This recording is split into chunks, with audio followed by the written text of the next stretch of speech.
Hi and welcome back. We are here Wednesday night at 7:30 for our Q&A.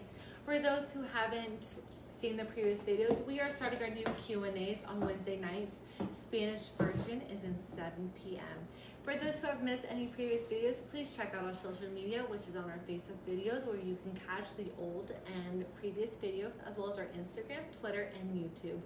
And please don't forget to visit our Diego for Governor 2022 website. This week we have a lot to cover. A lot has happened, and a few, I don't know if they're laws, but they have passed. So we're going to discuss this today, as well as Diego has been very busy as he has been traveling the state, and we're going to talk about that today. So Diego, how are you doing today? All right, well, Chris, thank you for having us again. Wednesday night, 7:30, guys. We're coming to you guys live. Send your questions. We have had a tremendous amount of questions coming in this week. So we're going to try to address everything just kind of like in a little different way. We're going to talk about all the issues. If we don't mention your name because you asked a question, but we will answer and we will comment about everything that was said. Yes. I would like to thank everybody down in Woodland Hills. Yes. We had a great rally on Sunday. If you guys missed it, there was over 1,000 people there, over 100 cars lined up, went to Studio City. It almost took us about 2 hours on the parade. It was crazy out there. The patriotism. A lot of cars, a lot of people. A lot of cars, a lot of people. Patriotism for Donald Trump was just tremendous out there.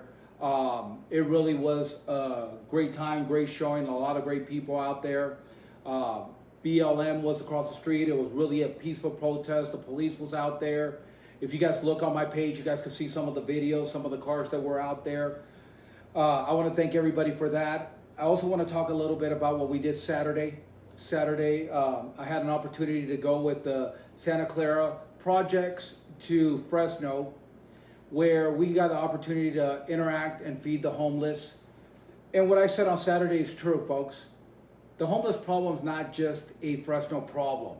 It's every one of our counties. It's everywhere across the state of California, and it's getting worse.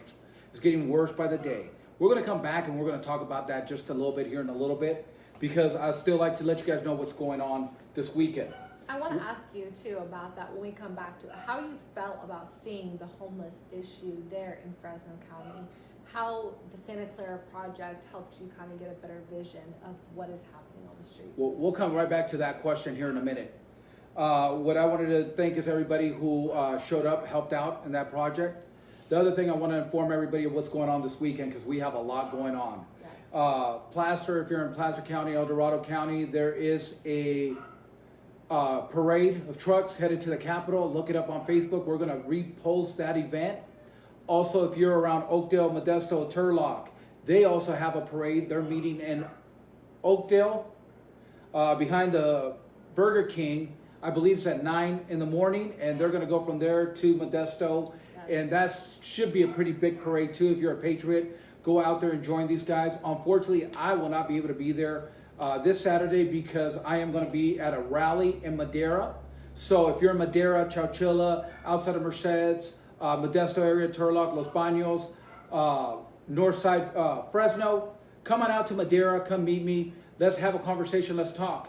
It's something different when you talk face-to-face with somebody. It is. Your experience talking Diego face-to-face versus just watching these live videos is a whole nother experience. You get to feel the energy. You get to speak to him one-on-one.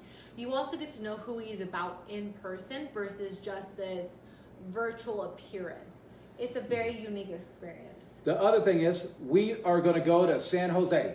Yes. So anybody who's out there for San Jose, we're doing a recall from 11 to 3. I'm going to put the flyer up after we get off being on video today. After we get off live, we're going to put the flyer out so everybody has it in front of them. Because I know when we say it, a lot of people say, hey, when was that? Yes. So instead of having to come back to the video, I am going to post it so you guys can be out there. I will be out in San Jose from 11 to 3 Sunday, and it's at a mall. So come on out, come talk to us, come meet us, come pick up some flyers, and most importantly, come sign the recall, because that's going to be probably the most important thing that we've signed right now, and I'm going to get into that here in a little bit.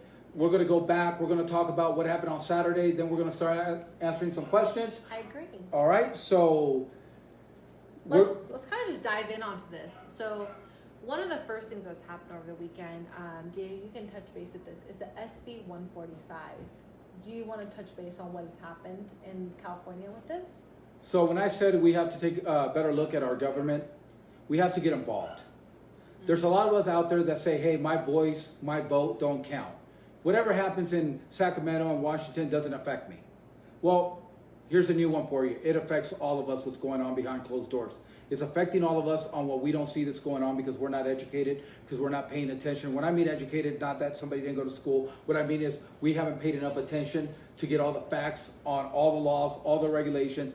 We're not in touch with our local government. We're not in touch with our assemblymen and Senate of California.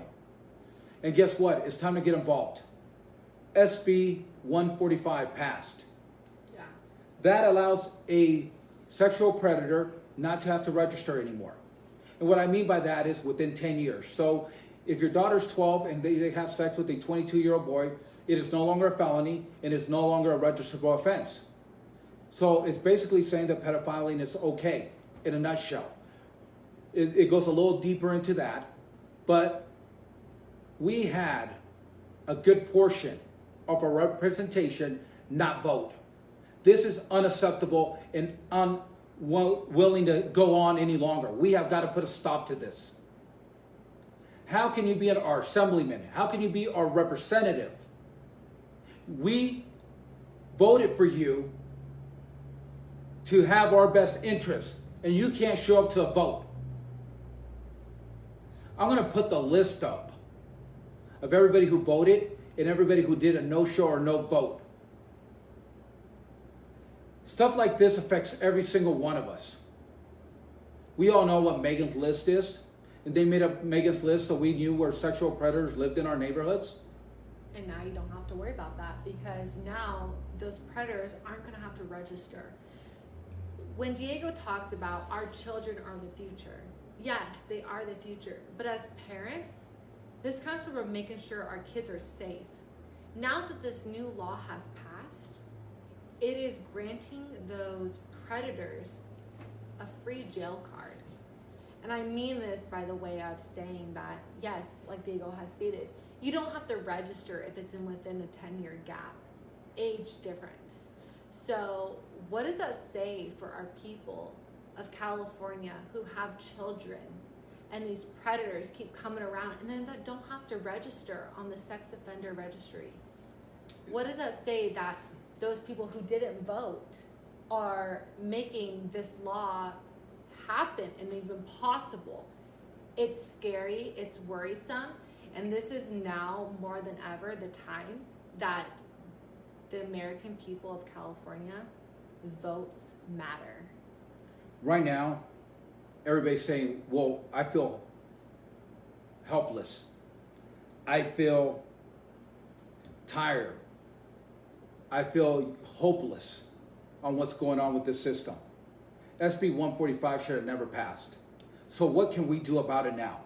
We need to figure out how to put it back on the voting ballot where the people of the state have their voice being heard. We have got to stop career politicians from doing whatever they want behind closed doors.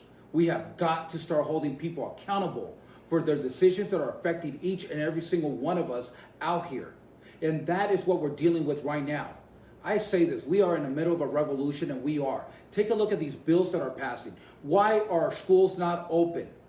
Why is it that our governor got on television and put more restrictions for us to be able to open our state up? What is going on? Why are assembly people gone home for break for 4 months, yet they're still getting paid? And us that are dying to get back to work, open our businesses, we cannot. This is an unjust that's going on to the California people. People just like you and me that go to work every day or that are struggling trying to figure out how to open up our businesses and make a living. Why is it that Nancy Pelosi could go get a hair, what do they call it, a blow and go? A blow dry. A blow dry? In the San Francisco area of a salon that was supposed to be closed down, yet she is caught on camera getting her hair done by what we call not supposed to be open for business, not sterilized enough, not safe. You're not supposed to be open for business. You're supposed to be wearing a mask. You're supposed to be doing a lot of stuff that wasn't done. So she breaks the law because what? It's convenient. This has got to stop. We have got to get rid of career politicians and start giving the state back to the working people. We have got to put term limits on politicians. We have got to take our state back. The state needs to go back to the people. The people voted these people in. The people should be able to vote them out, and we should have a voice. And our voices need to be heard. California, wake up. It is time that we come united. It is time that we hold our politicians accountable for what is going on. This is why I'm running for governor of California. I'm running because I'm sick and tired of the career politicians doing whatever they want, thinking that it's in our best interest when they don't even know. When was the last time one of these career politicians actually had a job? When was the last time they actually had to worry about how they were going to feed their kids? No, we have Nancy Pelosi talking about her $200 ice cream that she had because she was on lockdown. We have our governor who evades paying taxes on his $3.7 million house when the rest of us are hoping that we have enough food to feed our kids for the next week. It is time that we stand united. It is time that we get California back for the working person. California, if you're ready for change, if you are ready to stand, no matter what party you belong to, because right now, this isn't about being a Democrat, it's not about being a Republican. This is about being a Californian and a hardworking person who wants a better future for them and their family. The time is now. We are in the middle of a revolution, whether it's the presidential election or our local elections. We have got to elect the right people in office that have our best interests at heart, not theirs. We, as a society, have to do a better job. We have got to stop the violence on the street. Law and order needs to come back. We have no problem with what we call peaceful protests. Key word, peaceful. The minute somebody gets out of hand, the law and order should get involved. I give credit to Donald Trump and his administration for what they're doing in Seattle. They took the state troopers and made them federal agents now, which means that the local prosecutor will no longer have the case. They will get prosecuted through a federal court. It is about time that our president did something to fix this problem. It is about time that we feel safe in our own homes, in our own state. It is time to take back California. It is time to get united. It is time for a better future. Capitalism needs to shine here. We have a tremendous amount of homeless people living out on the street. It's sad. It's very, very sad. And Diego, you can touch light on this, as over the weekend you went to Fresno, California, and you experienced and firsthand saw what these people are living and going through, and what just one single person can make a difference in, and what needs to be done in office. Well, what we need to do is stop buying hotels, stop buying motels, stop building a train to nowhere. We need to invest our dollars that are already generated, our tax dollars that are already taken apart for the homeless problem, and we need to fix it. We need to stop putting a Band-Aid. We need to create a perfect atmosphere. We need to have housing available. We need to have shelter. We need to have trade schools. We need to have rehab centers, alcohol centers, where our people who are living on the street will be able to go and have a place to live, feel safe, and be able to get the help that they need. So, Diego, you're talking about all these places, but what do you have in plan, if elected in office, can you provide for these people who are living on the streets? Well, Christina, like I was just saying, state of California owns a lot of properties, a lot of old abandoned hospitals. We take those buildings that we already own, so we don't have to purchase anymore. It's not costing us $2 million, or $500,000 to build one dwelling house like they're doing in LA to the homeless people. We need to stop wasting our taxpayers' money and put them to be more efficient.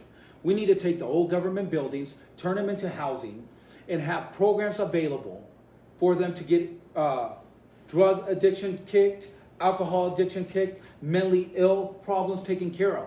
We need to be able to help these people. But not only do we need to do that, we need to be able to provide them with the trade. Yes. So we need to be able to provide trade training, whether it's to be a painter, an electrician, a mechanic, a gardener, a cook. Medical field even. Medical field. We need to be able to put trade schools for these people and for anybody else who wants to use them. And isn't it said that trade schools were very popular and big in California, but since then, years, they kind of have So I was talking to a gentleman last Friday night. He's educated, he went to college. Not everybody has the opportunity or the ability to go to college, but everybody should have the ability to make a good living.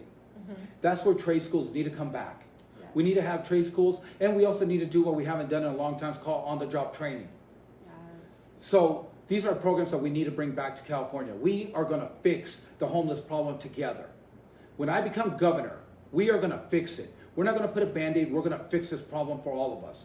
The second section of this, we're going to bring industry back to California. We're going to open California up for business, which means we cut some of the regulations that are going on right now to get the bigger industries to come back to California so they can pay tax revenue. They can lower the tax revenue on the small businesses, and they can employ more people at better wages, because we have made California too expensive for the average person to live with the industry that we have here right now. And that is very true. And I feel like anybody who lives in California can testify to this statement that California is expensive to live. Just even the housing, the gas prices are outrageous compared to other states. We have got to stop increasing our taxes. Increasing our taxes when nobody's working doesn't make sense. No. We feel at a time like these that our schools should be open. Our kids should be able to go back to school, and the parents should have freedom of choice of school. And I'll say this again, the parents should have freedom of choice of vaccination. There are different many opportunities. So if you open up the choice of school, you can open up the choice of vaccination. I agree. Because parents have that right. Why is it that the government feels that they know what's best for us? We know what's best for us. We know what's best for our families. We know what's best for our kids, not the government. We need to hold our teachers accountable for teaching the right curriculum. They need to teach U.S. history. Not politics. Politics should have no room in a classroom. Zero. Your personal beliefs should be your own personal beliefs. They should not be deemed to our kids at school. Unfortunately, our kids are learning through Zoom right now, being at home. Unfortunately for the schools, parents are waking up and we're seeing what our kids are learning. And that is not why we send our kids to school. No. We send our kids to learn math, English, learn how to read, learn history, the real history of the United States, not the one that they want to twist around. Nobody cares about the teacher's political beliefs. That is not what my kids are going to school for. No. And that has got to come to a stop. So I'm 100% behind school choice. Maybe if the schools stop getting some of the kids in there, maybe they'll understand that they're doing something wrong. Maybe it's time to hold teachers accountable and let the teachers make sure that they do a better job teaching our kids. It is time to take some regulations and put them back into our schools. Kids cannot be running wild in class. Kids cannot be doing whatever they want and disrespecting teachers, and there's no outcome. We need to have a punishment for everything. There needs to be every action has an equal reaction, and we need to go back to law and order in our schools. We need to go back to law and order in our state, in our cities that we live in. We need our elected officials to start doing their jobs, and we need to hold them accountable for what's going on. SB 145 should have never passed. If all assemblymen and women had shown up to work and voted, we could have had a different outcome. This isn't about party line, folks. Because a sexual predator doesn't care if you're a Republican, a Democrat, an independent. They just see the advantage for them. And unfortunately, that repercussion is our children. And that should say something to the American people. You know, a lot of people don't know this, but our assembly's out for the next 4 months, and they're getting paid. Their voices aren't important because they're out getting paid. They think that they can just throw whatever result they want and it just fly by. look at that result. The SB 145 has passed. What does that say to those assemblymen whose voice could have made a difference for our children? Let me say that again. For our children. Those parents out there watching this, knowing what is happening. Had those assemblymen actually been present and not on the slate for 4 months getting paid, had their voice actually mattered and they taken an extra step to make sure their voices mattered, this would never have passed. Our children would still be safe. But now this is allowing so many other doors to open. Now, the one thing that everybody needs to know, Sacramento, the governor, not a kingdom. No. It's the people's house. And it is time that we hold him and the legislature accountable for what's going on. It is time that we get involved. It is time that we go to county council and we tell them to open our cities up. It is time that we stand united for a better future, not only for us, but for our kid, for our grandchildren. Who are the future of our state, of our country. United, we can do anything. I had a pleasure of answering somebody a question the other day. They asked me what party I run with. I run with the Republican Party. And I'll tell you why I'm a Republican. And I'm proud to be a Republican. Because I believe in God. I believe in capitalism. I believe in freedom. I believe in law and order. I believe in the Constitution of the United States of America. I believe in all the amendments and they should be held to a solid T. I believe in the Second Amendment. I believe in the First Amendment. If we look at the First Amendment, the very first thing the First Amendment talks about is religion. Freedom of religion. For those reasons, I am a Republican. I'm a proud Republican. But that doesn't mean that I don't understand that there's other people and there's other voices, and my voice and my thoughts aren't always the best. That's why we, as the people of California, unite, sit down, and we talk. That's why we listen to the other parties. That's why we listen to different people's ideas. Because the reality is, when I become governor, my number one focus is what's best for the state of California and the people of California. Somebody told me, nobody knows you. You don't have name recognition. Nobody knew anybody till they went on a campaign trail, till they played an athletic sport, till they got to be known. The reality is, I'm a working person. I work for a living. I've been working since I was 14 years old. And before that, I held a paper out when I was 10. So my name recognition will come. But the one thing I can guarantee the people of California, I am a working person. Just like you, I understand what we go through every day. I understand what it's like to get up when I'm sick to go to work. My best interest is the state of California and the people of California.